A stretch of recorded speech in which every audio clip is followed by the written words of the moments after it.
Rick Daddy here from RiceBoyTV. I have video guy Will Rogie with me. He wants to buy this 95 240SX as our 4th project car in our fleet. But it's a little bit beat up, so we want to take it to my boy Cassan at the Import Car Doctor, have it inspected, make sure everything's safe for him to drive around on the streets.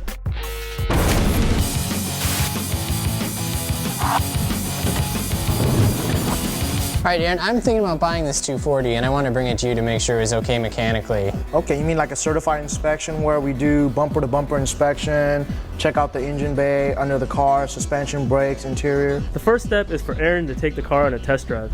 One thing I will tell you though, the clutch does feel pretty good. Doesn't feel low. Suspension feels pretty solid. The brakes is spongy. Wow, the brakes is down to the ground. That's not good. So while I'm in here, I want to take a look at a few things, you know. Check all the electricals inside. Defrost, spine. Okay, all the seatbelt checked out fine. Aaron puts the car on the lift so we can check everything underneath, pull off the wheels, and check the brakes. There's a lot of things that could be found under the car that you can't see. Aaron sees that the rack and pinion system is leaking, so it's probably a good idea to replace that. After walking around under the car, we find that it's moist by the oil pan and the rear differential, so we'll probably need new gaskets for both of these. Aaron pulls out the spark plugs to inspect them, then moves on to the compression test. So Will, what I'm gonna do right now, do a compression test, do a 3 out of 3, you know, and then get the highest compression or average compression and see where the ring sits on this thing.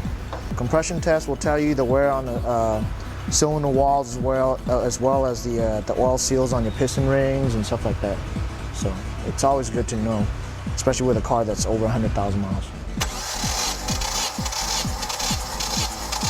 180, you want to see consistency too.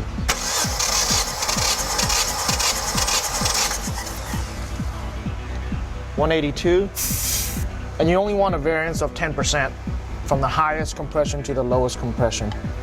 Pretty good so far. 180, 182, and 182. Pretty consistent 180 though. That's good.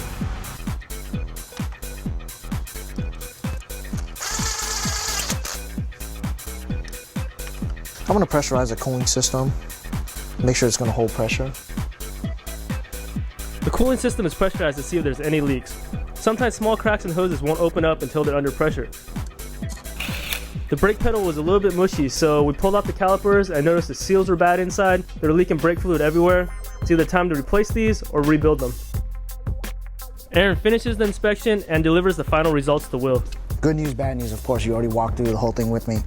Compression test, you can see its average was about 180 throughout all cylinders, and you can see the standard right here, it calls for 179, so really good. So there's a few things that came out of this inspection on your car. We know that you have a good engine, the rings are still good, so if you decide to just stay with this engine for a while before you swap it out, then you know you're okay. Training is still good, you know, the synchros are good, the clutch feels pretty good, except I recommend that maybe we just might want to bleed the system.